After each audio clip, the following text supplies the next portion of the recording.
Let's start section 7.5, theorems for similar triangles.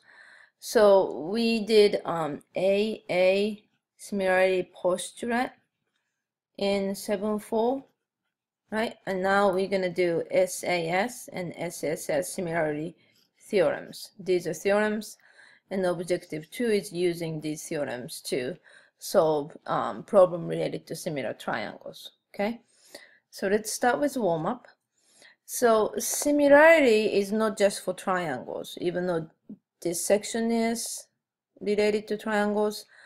Like blueprint for the buildings are similarities. This is the real building, and this is the blueprint, and these are similar. If you look this actual building from the top, they're similar. And if you know, in this, I'm gonna bring the actual map to class to show you, but these blueprint always have a scale. So 1 inch in this picture, equivalent of 24 feet in real building. So that's the similarity ratio, right? Or the scale factor. So the plan length in inches is 1. The true length in feet is 1 to 24. So this is the actual factor. But if you want to make this in proper unit so that you can do calculation, 1 inch corresponds to 24 feet in inches would be 24 times 12, right? So that would be, so you have to make that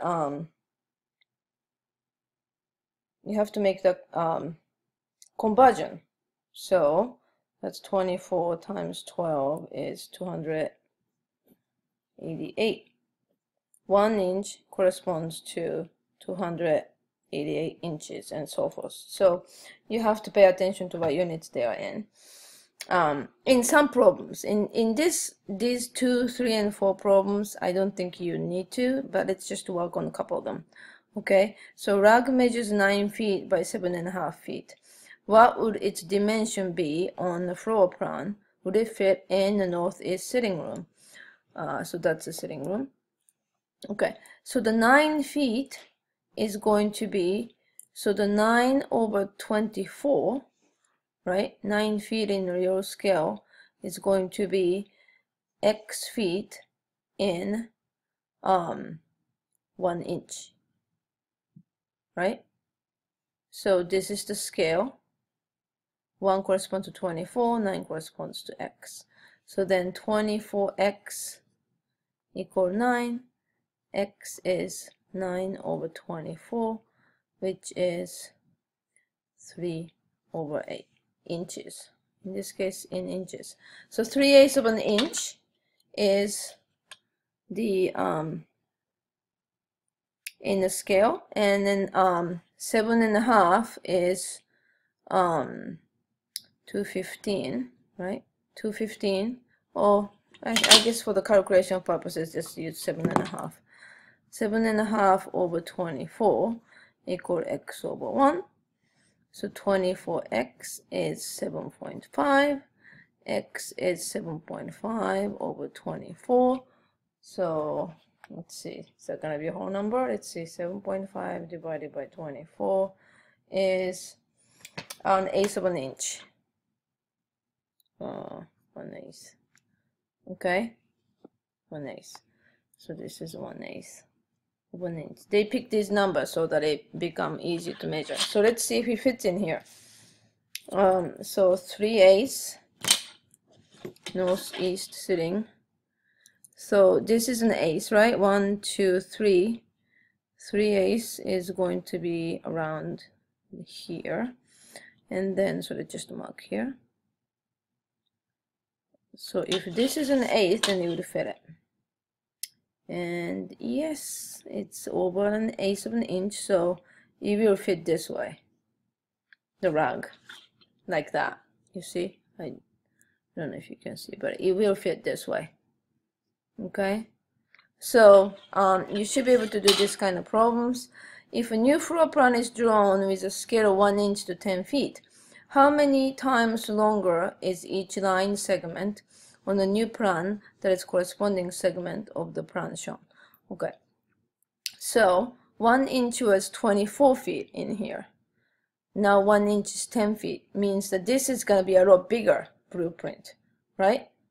Because the scale factor is a lot smaller. So since the real thing doesn't change, this blueprint, instead of a small blueprint, you have to be a big blueprint. So how many times longer isn't, so let's, for example, let's say this is 3/4 of an inch, right? So in the new plan, how long is it going to be? So I want you to do this, okay? Try that. And suppose that the architect drawing each side of the veranda is this, right? This is the veranda. This part that is outside is the veranda. Measures 12 inches. Suppose on the architect's drawing each side of the veranda, the outer octagon measures 12 inches. What was the scale of these drawings? Okay, so this was 12 inch, right? Suppose the architect's drawing each side of the veranda, the outer octagon is 12 inch, and right now it is an inch. Okay, so for this scale, you see that's an inch. So 1 to 24 feet, an inch. So that means in the real life, this is 24 feet. This each length of the outer octagon is 24 feet in real life. So if the scale in the picture is 12 inch, so 24 feet is 12 inch in this scale. So what is the scale instead of 1 to 24 feet? What's going to be a scale? So you do these two, okay? Do these two problems. I may ask these on the video question. So do these, okay? All right, let's do this packet. So we got the second half of the objective 1 and objective 2. So use the SAS similarity theorem and the SSS similarity theorem to prove triangles similar, and use similar triangles to deduce information about segments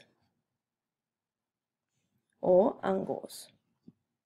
Okay, so let's get to the theorems. Okay, so here is the SAS and here is SSS. The side angle side, right? So that means if you know the two sides are proportional and you know that angles included by those two sides are congruent, then you can conclude that triangles are similar. Okay, so the angle N and angle D are congruent, and AB over DE is proportional to AC over DE. Okay, and here's the plan. I approve. I want you to read this and understand it. Okay, and the similarity theorem, AB. So this is a side. So if three sides are proportional, then triangles are similar. So AB over DE is equal to BC over EF, and is equal to AC over DF. Okay, make sure you put it in the corresponding order. Then triangles are similar, and here's the plan of proof. And I want you to read this and understand it. And let's take a look, and it goes straight to example. Okay, so we're gonna prove in this. All right. Okay, so if you read this, and if you don't get this, ask me a question in class, so we go over it, okay? But hopefully you can follow the plan of proof to see that how these would work, okay? So just to summarize, you have a AA similarity postulate. This is postulate, and then you get the side angle side similarity theorem and the side similarity theorem. Now, the triangle congruent congruency, we had side, side, side, right? That's a theorem. That's side, side, side, side, angle, side. That's a theorem. And there was angle, side, angle, right? Why don't we have angle, side, angle? Because if you know two angles, you don't need to know about the side to make triangle similar. You need one side to make triangle congruent, but if you're making them similar, you don't need to know this. So this we don't have. What else we have? So those are the three. And then angle, angle, side, it doesn't matter. You have two angles, so it doesn't matter. And HL is kind of different animal. So actually, I'm sorry, these are theorems and these are postulate. Sorry, these are postulate, all postulate. Okay, these three are postulate. These two are theorems. Okay, so these don't matter because we don't need to know the side to make triangles similar. Okay, and HL is a little different. So we have this and angle, angle, which kind of combine these two. All right. Okay, so here is an example 1. To prove two polygons similar, you might need to compare the corresponding sides as shown in example below. A useful technique is to compare the longest sides, the shortest side, and so on. Yeah, so that's really a good way to go. Long for long, middle for middle, and short for short. Okay, so can the information given in each part be used to prove the triangle RST is similar to WZT, and if so, how?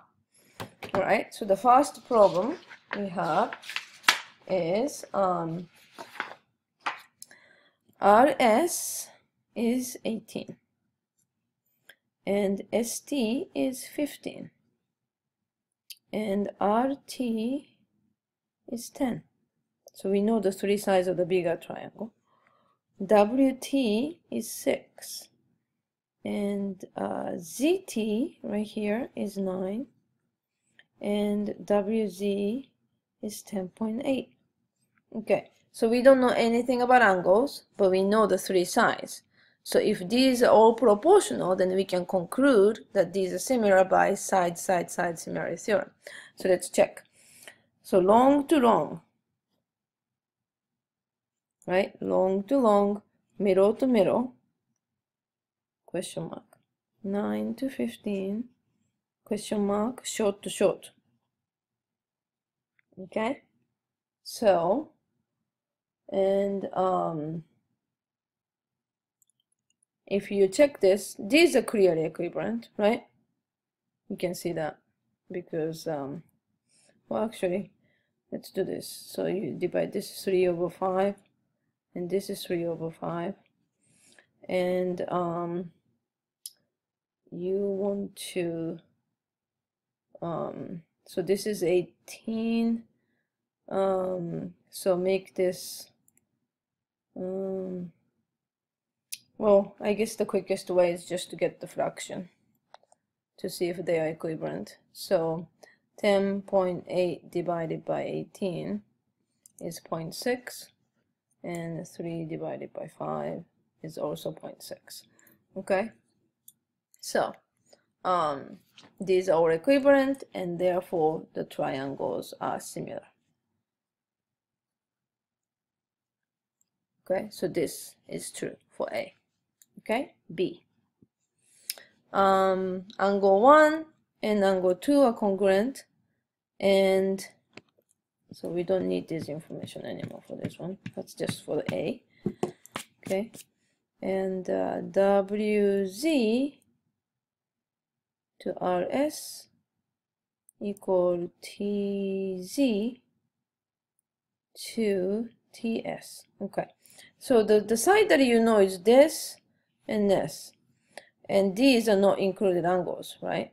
These are not included angles, so you wouldn't know. This would be this would be side angle, so not similar, C. ST is perpendicular to RT. Alright, so we got at least one angle is congruent.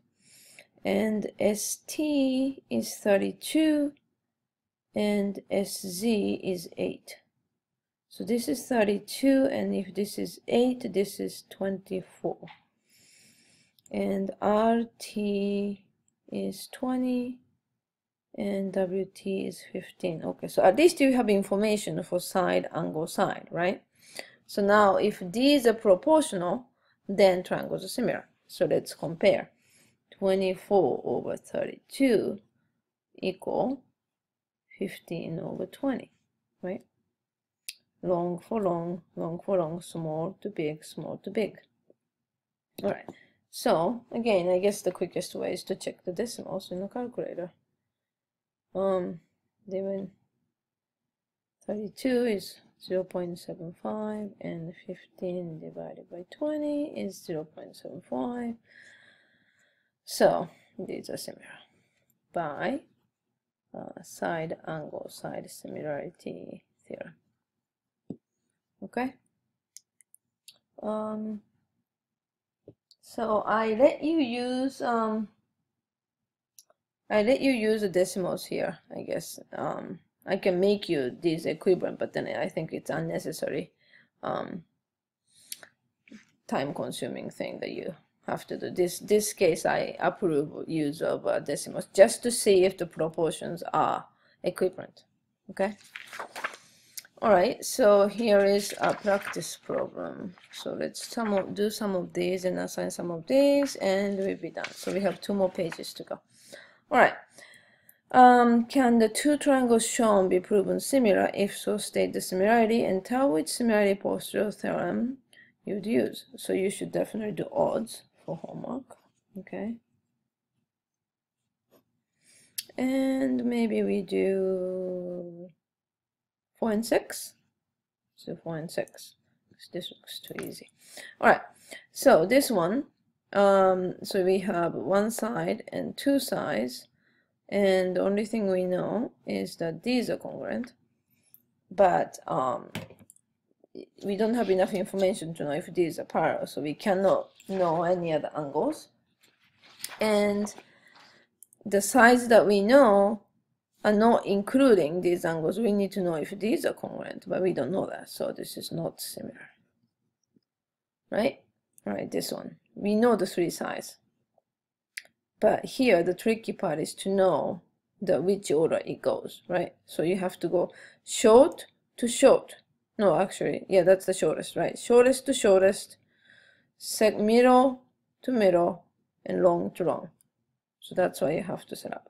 So 16 over 24, that's short to short, middle to middle,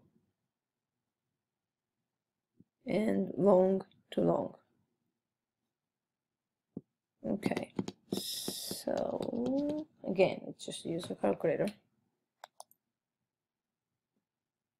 16 divided by 24 is 2/3, and that's 2/3, and that's 2/3. So yes, these are similar by side similarity theorem. Okay. Alrighty. Easy enough, right? All right, 9. Pantograph. This, I don't know if you ever played with this when you were a kid, but like if you you put a pin here, and then you put the pen here, and then there's a pencil here, and then you put these like follow these shapes with a pencil, then you can do the bigger one or smaller one on the other paper.